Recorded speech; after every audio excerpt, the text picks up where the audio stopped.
Start. Yeah. Okay. So welcome everyone. So before starting, I just wanted to make sure that you're all in the right room. This is breakout session number 1 on carbon dioxide and nitrogen management and valorization. I am Juliana Hauser. I'm a current trainee working with Francesco. And today you have the opportunity to get to know him a bit better. And he's the current program manager for advanced materials for energy and environmental sustainability. He joined the EIC in October 2020. And today he will elaborate a bit more on the challenges and the process to select these challenges. So he will explain more about the carbon dioxide capture and utilization challenges, and the other one on nitrogen integrated management cycle. So we will have a 20 to 30 minutes presentation given by Francesco, followed by a Q&A session where you can ask and Francesco will answer. I think you all know how to make questions by now. You go on slido.com and you write hashtag EIC Pathfinder. You select the correct breakout room, and we will then select the answers, the questions. So I hope you enjoy I hope you take this opportunity to make questions that will be relevant for your projects, to your research. And Francesco, the floor is yours. Good morning to everybody. Thank you, Juliana, for the introduction. I am Francesco Metteucci from European Innovation Council. I'm trying to share my screen. You may see the full screen slide. Am I right, Juliana? Can you see it? No, we can't see it. Thank you, Marie. Thanks to everybody. This is a challenge managed by me, Francesco Metteucci, and my colleague Antonio Marco. Sorry. Yeah. We can see your slides, Francesco. You cannot? No. We cannot. Let me do it again. Okay, I have to do like this. Like this. Oh.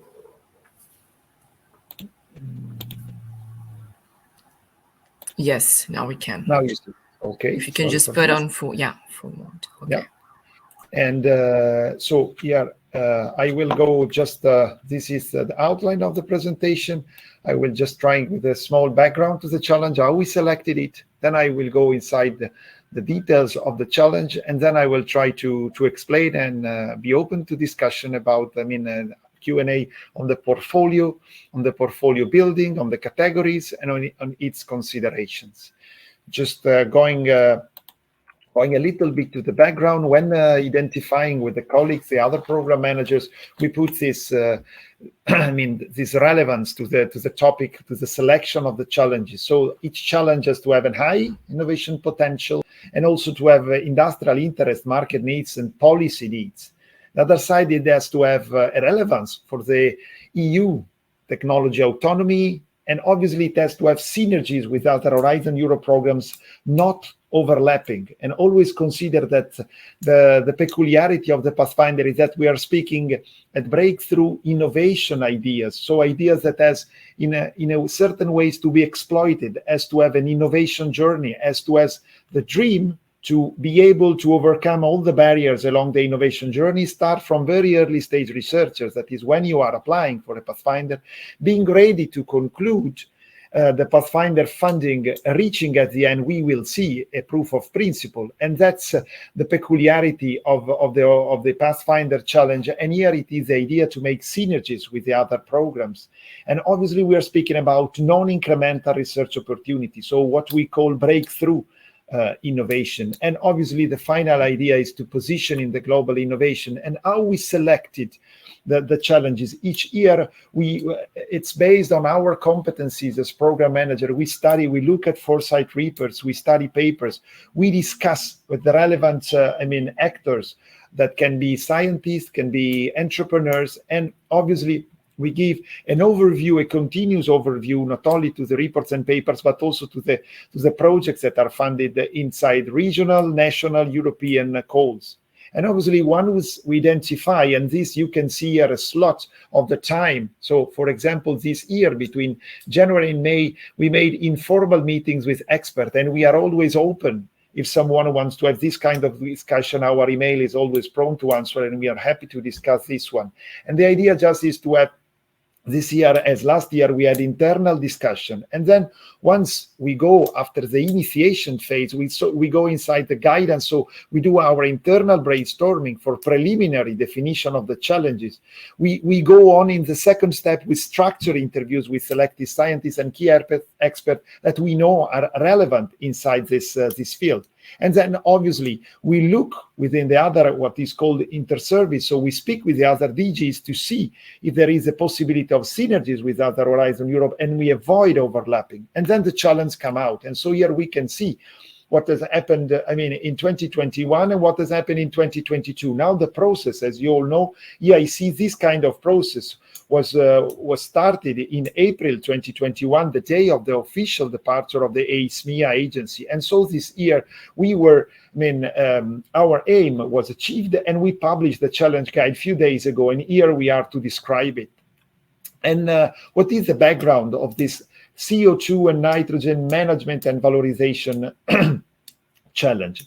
The background is the planet challenges. We are confronting each day with the effect of the global warming due to the climate change anthropogenically caused. And so this is one of the planet challenges, but for sure there is the other one. Every day, luckily, we are giving more attention to the topic of the functioning of ecosystems, of the maintaining of the biodiversity, and avoiding and setting up everything that can be crucial in giving and reaching clean air, hydrosphere, and surface water, what we call the good status. So these are the challenges, really ambitious, but we have to face this every day. And so research, breakthrough research, is necessary, is crucial in this type of topic. And on the other side, we see, obviously, following the planet challenges, there are the policies. And here, just to give some policies, there is for sure the European Green Deal with the big ambition of Europe to rest the leader in the field of green technologies and in the field of decarbonization. And so, obviously, European Green Deal give the birth to other policy packages, the Fit for 55 recently. We will listen then with Marco with the Pathfinder Challenge on energy storage mid-long term, also the Repower. And here we see, obviously, inside Horizon Europe, we have got the missions. There are the missions on climate adaptation, on ocean and water, on soil, on cities, all linked to the CO2 and nitrogen management and valorization. And for sure, in particular, linked to the carbon dioxide necessity to capture and utilize and to reutilize it. There is also the evidence, not only from the scientists, but also from the IPCC report that grouped all the kind of reports to show how it's crucial to reach the climate target, to work in the direction of having a proper development and setting up of the knowledge inside the carbon dioxide and nitrogen management and valorization. And so that where we stand now, the most of carbon dioxide and nitrogen cycles belong to the approach of make, use, and dispose. Now, this is what we need to do, is to make, reuse, recycle, reutilize, manage, and valorize the carbon dioxide, nitrogen. So we need a step. We need to overcome the barriers of the climate change and the global warming. We need, for sure, we all know that we need to reduce the greenhouse gas emissions. We need to reduce to avoid the nitrogen losses. And in this way, we are surely going in decreasing the impact on the soil and the water deterioration. And concerning the carbon losses, we have to be able to avoid its losses when they are coming out of energy, industrial, and all the other kind of agricultural livestock practices. We have to reduce this kind of losses because both nitrogen and carbon dioxide are a resource, and we have no more time to use such things and to consider them as wasted. They are resources. And so in order being them resources, we have to manage and to utilize and valorize them. So that is why we put the ambition, we put the level of this ambition in the solution inside this Pathfinder Challenge very high. We know we are asking all the scientists, all the companies, all the relevant actors of the European innovation ecosystem, a real ambitious goal to be reached. We want carbon dioxide and nitrogen cycle to be sustainable. That means minimizing their environmental impact, both carbon, both water, all the kind of impacts linked to these cycles have to be minimized, because once again, we need to reach this kind of goal. And what and how do we want, what are we asking to all the applicants? We are asking to develop new biological, chemical, physical routes. And these kind of routes have to integrate in carbon negative or net zero systems, these kind of solutions. And when I mean solution, I mean that we have to consider the possibility to capture or recovery CO2 and nitrogen species, the different species we have. Then we consider that when relevant, they can be directly converted or they can be stored and then converted. But we are speaking about conversion, final conversion, not sequestration, not long-term sequestration. And we want this conversion into added value products or commodities. There can be different materials, chemicals, renewable fuels, energy vectors, all the kind of utilization that are working in a way that the final solution, the final system is carbon negative or net zero. And just two short slides. We all know that this kind of information are coming, obviously, out of the call of the EIC World Program 2022, and inside the challenge guide, you can find all this kind of information. But just to give two slides concerning what we are looking for in CO2 management and valorization, we are speaking about CCU, not CCS, CCU. So we want a carbon neutral cycle involving the conversion, as I said before, but here we're speaking about various sources and streams. They can come from atmosphere, biomass, industrial energy emissions, all the kind of sources of CO2 and nitrogen. But we want them to be converted into chemicals, materials. They can be materials for building, for agriculture. They can be renewable fuels and things that you all know very well. But the idea, once again, to stress it, it's to make the three steps: capture, conversion, if necessary, the second step of storage, and for sure, valorization. We know that there are many challenges in capture conversion, from the different type of solvent to make them more sustainable, to make the process of, for example, membranes more efficient, more durable. On the other side, we want to see, when speaking about the storage, that we want, where possible, obviously, efficient type of storage if needed in chemical, electrochemical, biogenic processes. And when speaking about the conversion, for sure, there are different kinds of conversion. They can be, just to cite some, photoelectrochemical, biological. And when we go to the final step of valorization, we have to consider its final use. We have to consider the overall value chain, because once again, CO2, once transformed, it's a resource. And so we have to consider it, and we have to see it in the broad picture of this conversion. And when working and speaking about nitrogen cycle, for sure, we are speaking about the biogeochemistry of the earth. Nitrogen is everywhere. It comes from everywhere, but it's crucial, and too many times is not considered as relevant. We are seeing all in the last years a strong consideration of studies by both scientists and trying to exploit the real potentialities of the reutilization of the nitrogen in management and cycling. So it means we have to avoid it or minimize its release.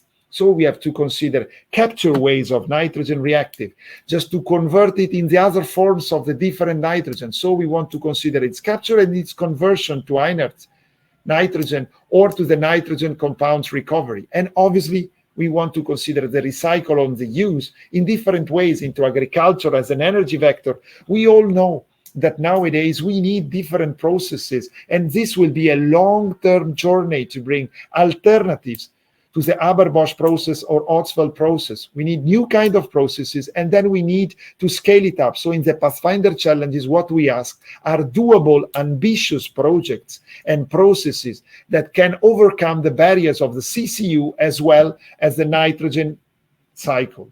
So these are the technical issues, just to sum up, but more details you can find it inside the challenge guide. And for sure, you all know that you can find it inside your knowledge.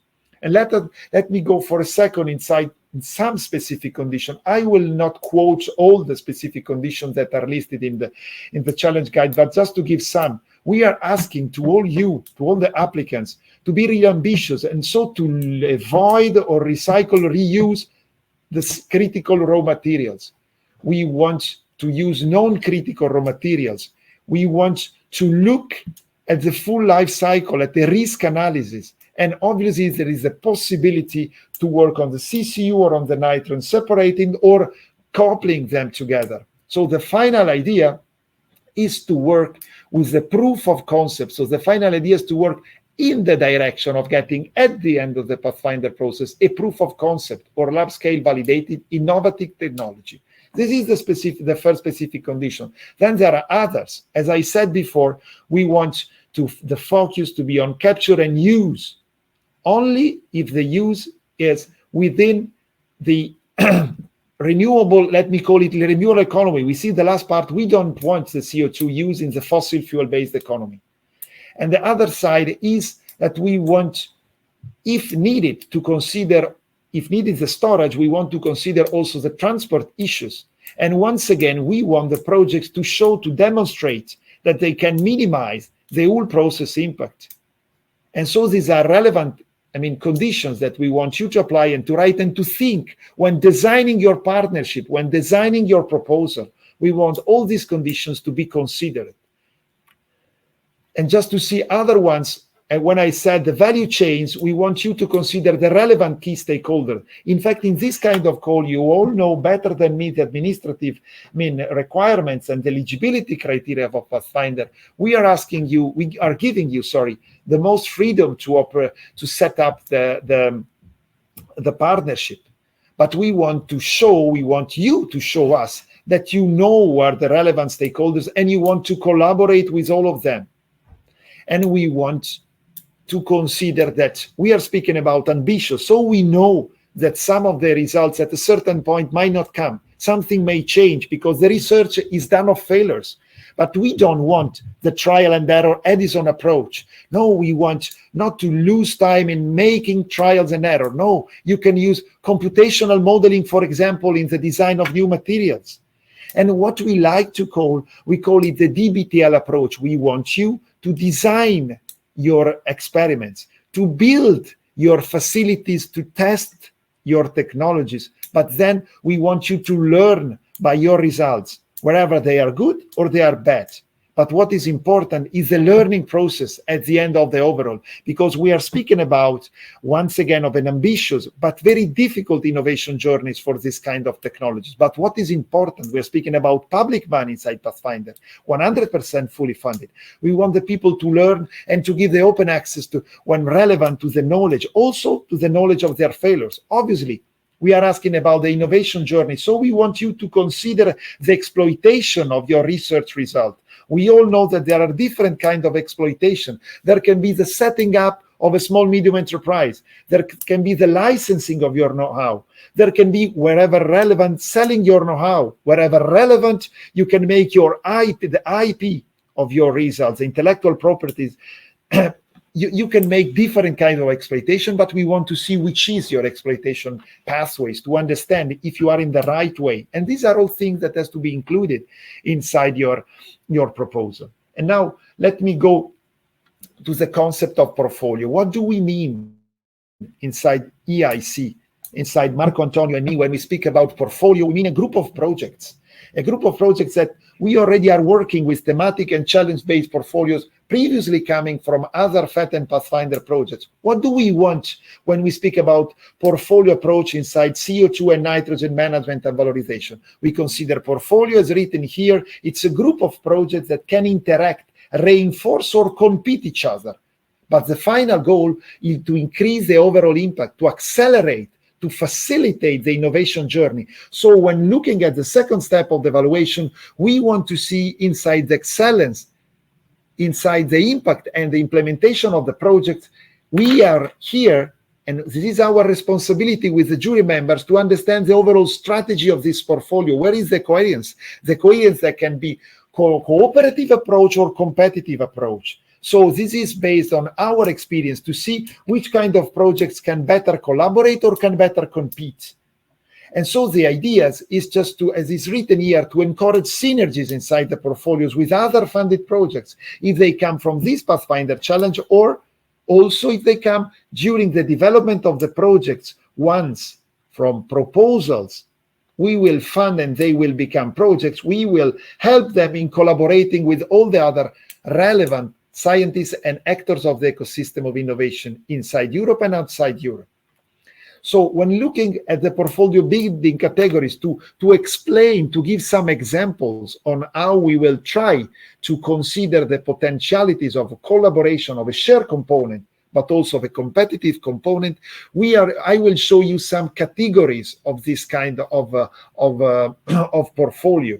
And so, as it has been discussed and previously explained by our colleagues in the previous general session, the evaluation committee will firstly identify a sufficiently broad range of diverse and competing approaches and technologies. And then we will classify them in categories, which, for example, there can be many more categories. Why many more? Because we don't know which kind of proposal we will get. And so these are examples considering what we expect to get, but it may be not all, and not all of them may be included. But for example, a first category could be the molecule removal. Are we speaking about carbon dioxide? Are we speaking about nitrogen? Are we speaking about the combination of the two? So this could be a category.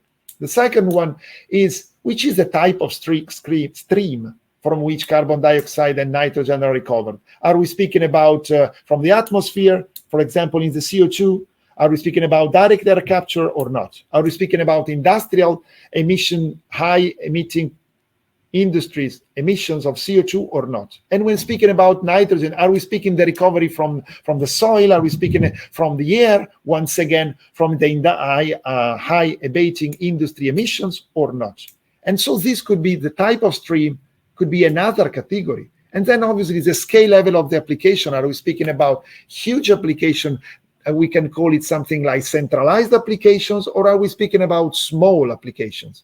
Are we speaking, for example, in the small recovery and reutilization of the nitrogen to make a part of the small fertilizer economy? Nowadays, we are facing in the last 50 years of the huge increase of the crops production thanks to the use of fertilizer. But nowadays we are seeing that we are using too much fertilizer. So we need to optimize its use. And maybe also we need to have in certain type of small aggregated production of fertilizers without going to the big Haber-Bosch facilities, for example. And this type of scale can be another category. There can be a category that can be the removal or the valorization of CO2. Are we looking about electrochemistry, biological processes for nitrogen or for CO2? Are we speaking about nature-inspired solutions or nature-based solutions? These can be process categories. Then obviously the final use. Are we speaking about the use in agriculture? Are we speaking about the use in chemicals or renewable fuels, materials for buildings, new type of fertilizers, and so on, new type of polymers, and things like this. And then there is opportunity also to make the categories based on the secondary added benefits. For example, are we speaking about phytoremediation? In phytoremediation, we then contemporary look, for example, at the CO2 and the nitrogen part. Okay, in this case, with the second added benefits, we can, remove, in this case, pollutants, and we can, give the possibility to increase the water quality. If we are speaking about the recovery of phytoremediation applied, for example, to different kind of wastewater treatments, or if we are speaking about, different kind of secondary system integration, and this can be another kind of category. Are we including the possibility to exploit this kind of new type of converted CO2 and nitrogen inside the system? That could be a category. And when speaking about materials, we expect to receive a lot of proposals strongly focusing on materials, and so on materials design, the use of computational materials design, the use of new kind of materials. And in this case, we can also look for which kind of methodologies are you applying, and for the selection, optimization of the materials, which kind of technologies are you considering when dealing with the optimization of the components. And these are the portfolio building categories. And let me see now the connections with the portfolio considerations. Where are the portfolio considerations? when we look, as I was trying to explain before, the evaluation committee, we want to have a portfolio of projects that can consider the diversity, for example, of recovery or diversity of valorization technologies. But for sure, we can also consider the different uses. And on the other side, we can consider also the system integration aspect, as I said before. These are, for example, 3 ways of looking at the building and at the consideration behind the portfolios. So the kind of the processes, the kind of the use, and the kind of the system integration. These are 3 considerations that we will for sure consider together and discuss within the jury members in the second step of the evaluation. And when we look at the roadmap, I added this last slide, then I will leave the floor to the Q&A. This last slide to explain, to reinforce the logic, the idea behind the portfolio, if I've not been clear before. The idea is when we will set up, when we will receive from the first step of evaluation the proposal, the job of the jury members will be to imagine the work of collaborating, sharing ideas and know-how of the project, but also of competing. And the final idea is to involve the project in the building and the continuous updating of the roadmap, a roadmap that is aimed at having the projects working together for a common goal. And the idea of this portfolio is to accelerate the achievement of this goal. And this ambition goal, once again, is to make the carbon dioxide and the nitrogen cycle sustainable, limiting their impact, and once again, considering them as resources and not as wastes. So I hope I've been clear enough, and I'm more than happy to answer your questions. I don't know. Thank you very much, Francesco. Now, yes, I will share the questions that the audience wrote.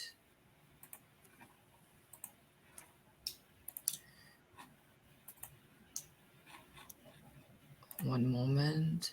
Sure. Sorry, Mahi, how can I share my screen? You have to click on the little Okay, screen just next to the microphone. Okay, I see now.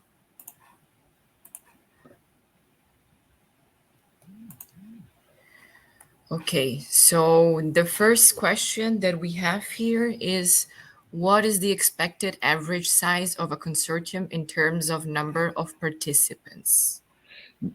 I start answering that there is not an expected average size. There is the best solution considering the eligibility criteria inside the work program, the best solution necessary to reach the final goal of the project. There is not an average size. As our colleague said before, there can be projects only mono-beneficiary, or there can be projects in a partnership.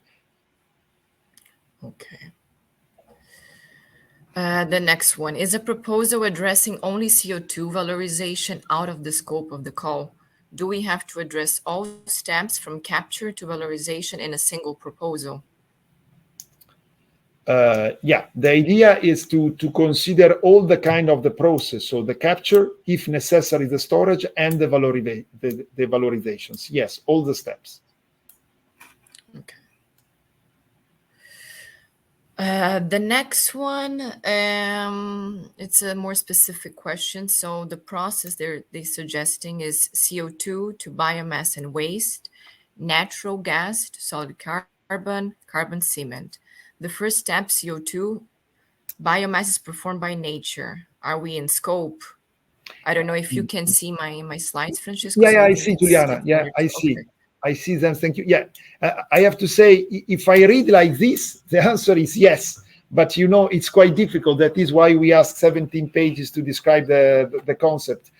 Yeah, reading like this, CO2, what I can read, Manfred, is, are you capturing CO2? Then are you converting, are you getting it out, capturing it out of biomass of waste? Then are you converting it inside natural gas? Out of the natural gas, are you getting solid carbon? And this solid carbon, are you utilizing it as a carbon cement? If it is so, there are all the steps of the CCU. And so the answer is yes. I said it can be, you are writing biomass is performed by nature. Yes, we, as I said before, there is a chemical, biological, and physical processes included. So inside the biological, there is obviously also the nature inspired or nature based. Okay. So the next one is food production in the scope, power to X process for CO2 and nitrogen and renewable electricity to food products, proteins, vitamins, etc.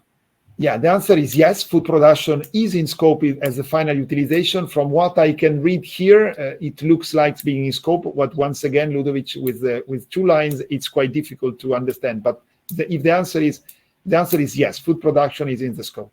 Food production as final use is in the scope. Yeah. Okay. The next one is a proposal addressing CO2 and nitrogen valorization at the same time, exploiting a single process, a plus? That's a good question. We discussed it a lot. And nowadays, it's not a plus, but for sure, we will consider it in the due consideration. So it's not written that is a plus, but if someone is solving both problems, it will be evaluated. For sure, it's in the scope, and it can be a really, really interesting proposal. Okay, the next one. The next one, can you please further explain the breakthrough aspect using an example? Yeah, I was sure that I would have get this question because I get it every day. Okay, if we look at the innovation management theory, the big difference is when we are speaking about incremental. Incremental is something that is the normal result of an increase of the knowledge on a topic that everybody can do. So if I say a sequence of number, something as in the patents, if we say 1, 2, 3, 4, 6, 8, 9, 10, and I'm asking you, if I make from 6 to 7, someone forgot it. So is it in the cycle of these numbers a breakthrough idea? No, this is an incremental because it's a consequence of the other steps and of the further steps that everybody could have done. Breakthrough is then when there is a rupture, something that you say, okay, I'm doing something different in a different way that anybody else has ever done before. So that's the innovative part of the breakthrough. And inside the breakthrough, there can be different kind of innovation. There can be the disruptive innovation that is a type of breakthrough. That means when you set up new market, and so you take the step. But the big difference is incremental. We don't want incremental. That means we don't want the innovation to be the normal result of what has done before. But we want a breaking of this normal development, and this breaking is a breakthrough. I hope I was clear. If I was not clear, please repeat me the question, so I will try to do it again. We go to the next one, Juliana, thanks. Okay. And the next question is from Adriano Sacco. Is the CO2 capture step mandatory and the CO2 storage one? Yeah, I mean, the storage, no, as I said in the discussion, it can be necessary, but not. The capture, I mean, we have to start from the CO2. So you have to get it. And so capture, in my opinion, is necessary if you have to get it. Okay.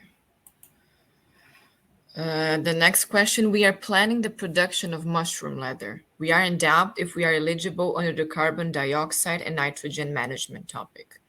Yeah, I am also in doubt because I don't know how you are doing your mushroom leather. I don't know how if you are getting the CO2 somewhere or the nitrogen somewhere and utilizing it in the process.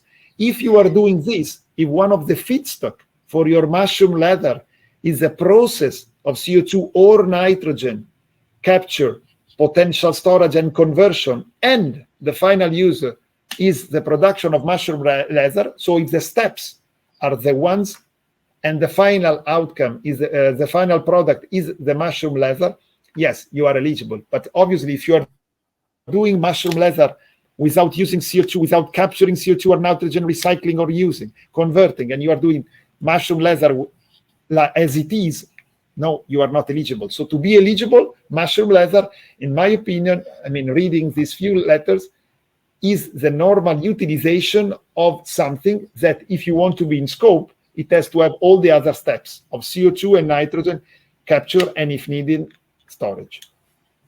Christina, I don't know if you want to elaborate a bit more in your question so that you get a more concise feedback.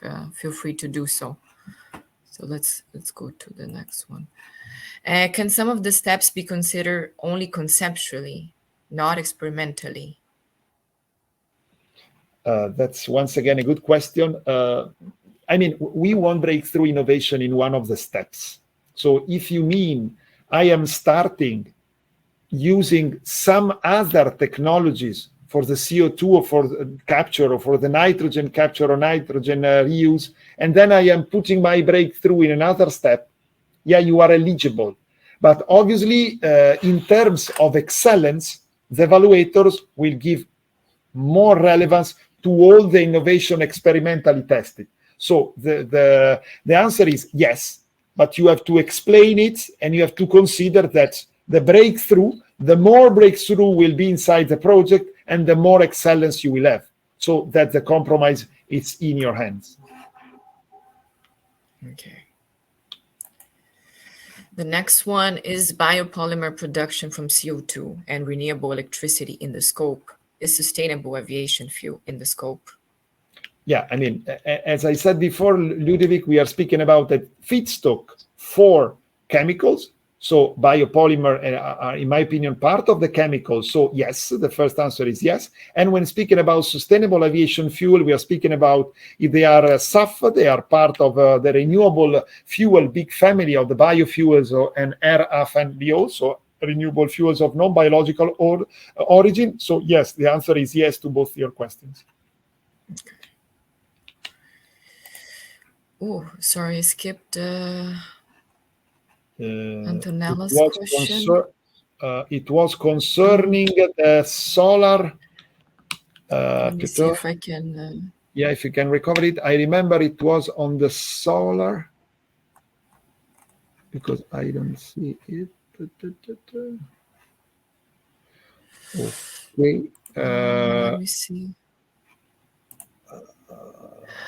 We are planning the production. No, sorry. No, you go down of 5.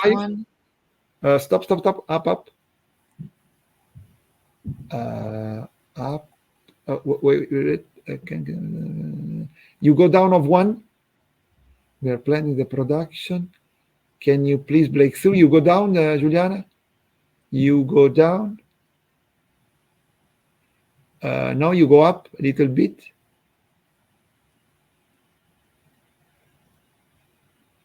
There was the solar thermal. No, come back to slide, Juliana.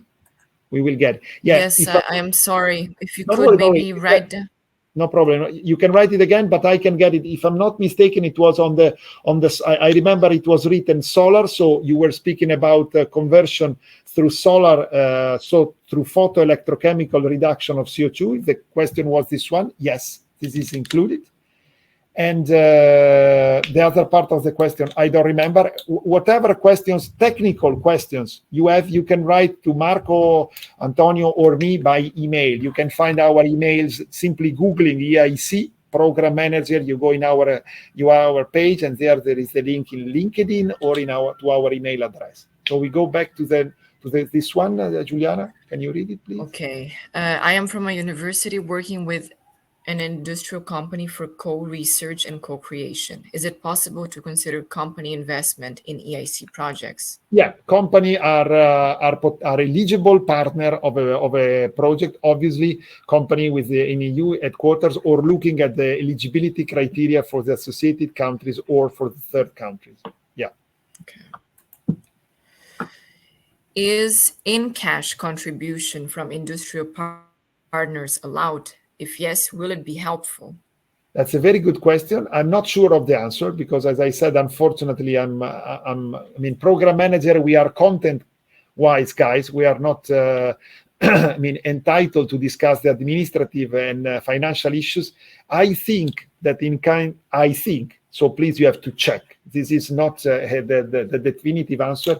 Yes, it can be, and in my opinion, I would definitely say yes. It will be helpful because you are giving an added value to your proposal. But you have to check it, and there is the possibility to make this kind of question through the through the internet site. There is a link to the EIC Pathfinder Challenges administrative issues.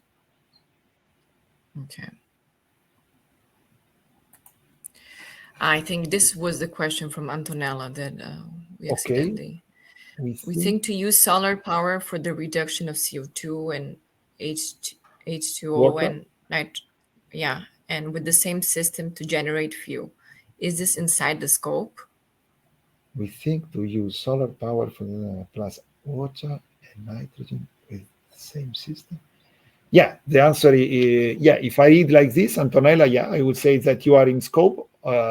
If there is, I mean, when I read fuel, you always have to consider renewable fuels, so no inputs of fossil fuels, and obviously reduction of CO2. I imagine it is a solar photoelectrochemistry process, so you are getting CO2 from the atmosphere. So if it is like this, the answer is yes. Okay. Next question. In some industrial processes, highly pure CO2 can be formed in vent gas. Can we use the CO2 as resource without capture step? Thank you. Yeah, if you can convert it, Jugin, directly. I mean, if I understand well, you mean I don't need to capture it, but I can directly convert it. Yes. So as I said before, the importance is where you get the CO2. If you're getting it from the different, in this case, it can be industrial stream, then you directly convert it in something and you show how you will use it. Yeah. So yes. Okay. Is soil carbon sequestration in scope as an add-on to a chemical process to ensure an overall negative CO2 circular economy model instead of it being neutral? Yeah, the carbon sequestration, yes, as it is written, there is the carbon farming as a possibility to apply, as it is written in the challenge guide. So the answer is yes. And for sure, when dealing, once again, in terms of excellence, if we will have to evaluate a carbon neutral and a carbon negative process, obviously, in terms of excellence, we are comparing, two different processes, but the carbon negative always has got an added value. Okay. If the overall impact is shown to be an added value. The next question is from Francesco. CO2 to methanol, methanol to other added value products. Carbon capture is considered from air or point source. With the state-of-the-art tech, is it eligible? Yeah, if I read like this, carbon capture, so it's DAC, so it is direct air capture, if I understand correctly, and then you get the CO2, you convert it inside methanol, and methanol in added value products, yes, it is eligible. Okay. What if your project doesn't fit within the portfolio of the other projects? Are there less chance to be funded? I would definitely say that, as I said before, we will categorize the projects in different categories that we will see when we will receive which kind of categories we will apply. So the answer is, if your project is out of the portfolio, this depends on the other side. So when writing it, you do not have the possibility to know if you are in or without the portfolios. But all the projects will be grouped inside the portfolio, and then the evaluation will be done based on this categorization. So this answer, I would definitely say that there is not the possibility that the project doesn't fit within the portfolio. So I don't have an answer because it is not happening, this kind of this situation. Okay, next one. Is sustainable power production from abandoned oil and gas wells using CO2 in a closed loop and geothermal energy from the well within the scope? Unfortunately, Yari, I cannot understand the process. Reading like this, I don't understand where you're capturing the CO2.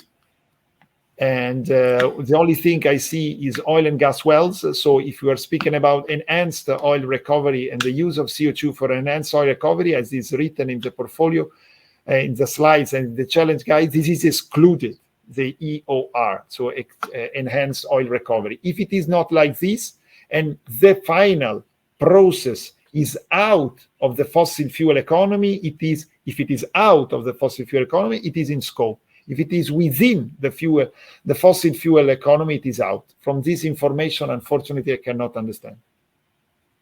I don't know if you would like to elaborate more in your question. But the next one, is ocean alkalinity enhancement part of the final solution? Yeah, the answer is yes. Okay. How long do you require the utilized CO2 to be out of the economy? That's a good question. I mean, that's the difference between storage and sequestration. When dealing with my knowledge, sequestration means that there is no interest in further utilizing it. So out of the economy, the idea is that it is a sequestration. It means I want to store it there, and no matter what it happens, it will be stored there. So if this is the solution with no possibility of utilization or further utilization, you're out of the scope. So it's not in terms of time out of the economy, but in terms of the, once again, utilization journey. I hope I was clear. Okay. My project is on the appraisal and management of hydrogen underground storage in the full cycle. If we use CO2 storage, are we in the scope? Once again, it depends, Diana, if you are dealing with the storage for a further utilization or if you are dealing with the storage forever, so the sequestration. If you are dealing with the storage for a further conversion and utilization, yes. If it is not, not. Okay. Is CO2 captured from the ocean with the photolysis and then converted into the carbonate platform for improved ocean diversity? Does it fit in the scope? Reading like this, yes. If you are capturing the CO2 from the ocean and then utilize it at the carbonate platform, yes. Okay. The last question for now, I think the question has already been asked, but I'm not sure I understood the answer. Should the proposal target CO2 as well as nitrogen? Can it be only CO2? Yes, we give three options. It can be only CO2 cycle, it can be only nitrogen cycle, or it can be the combination of the two. So there are the three options. Okay. We don't have any more questions, but we still have 13 minutes. So I would say, Juliana, if you agree, we can wait 3 minutes. If we don't get more questions, it is enough. In the meantime, let me thank you, the organizers, and you, Juliana. As I said, for the technical and content-wise questions, Marco, Antonio Pantaleo, and me are more than happy to answer. There is the possibility in the EIC work program, there are the emails to make the questions for the administrative and bureaucratic issues.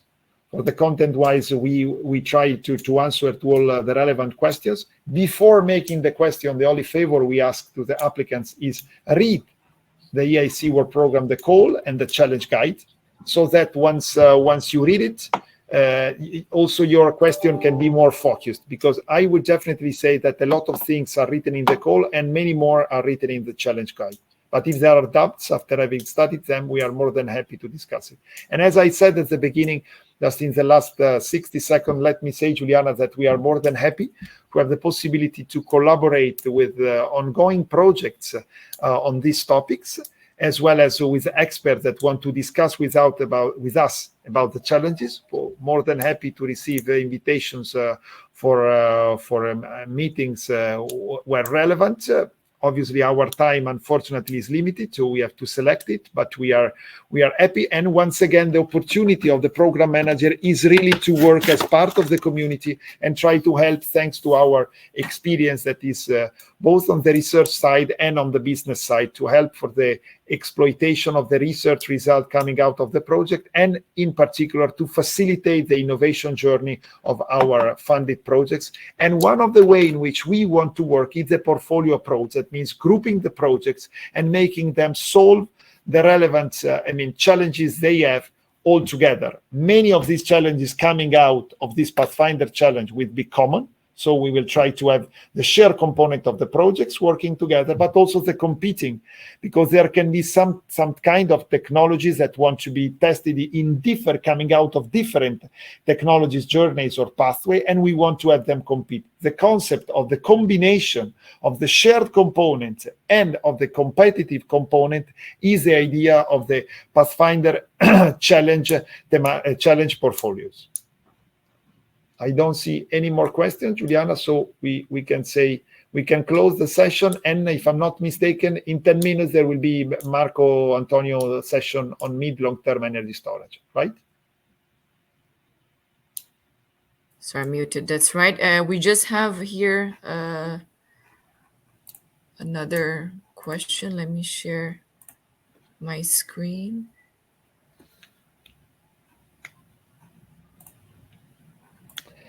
Let me thank, in the meantime, all the colleagues and the experts that helped Marco and me in setting up these challenges and these slides that were done by Marco and me. Okay, I'm ready, Juliana. So here we have development of internal combustion engine was clearly a breakthrough, but there were subsequent innovations that improved the efficiency of engine. Are the follow-up innovations will also count as breakthrough? Yeah, I know that it's not easy it's not easy to answer. What does it mean follow-up innovations? Are we speaking about the fact that inside internal combustion engine at a certain point, some components changed everything? If they innovate, to be breakthrough, it has also to be explained. It depends how we are explaining it. If we are speaking about photoelectrochemistry, for example, and we are looking at the process of photoelectrochemistry, there is not breakthrough innovation in the overall process. But if we change the catalyst, if we change the reactor's type, if we change the reactor's shape, yeah, this is breakthrough in my opinion, because we are changing something that was not in before. So the follow-up, in my opinion, has to be, something that is not the direct consequence of everything that has already been done. Okay.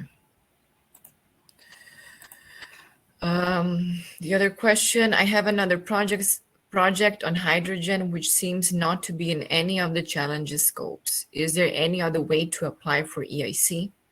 Yeah, the answer is there is a Pathfinder open. Obviously, if you have the eligibility, you can apply to the transition, open or challenge.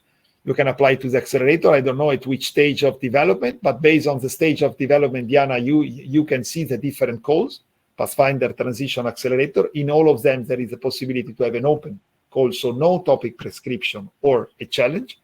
And obviously, in the case of the hydrogen, I'm pretty sure that you are also looking at the Clean Hydrogen Partnership calls and all the other relevant calls inside the hydrogen economy that will be published or have already been published by the Horizon Europe programs.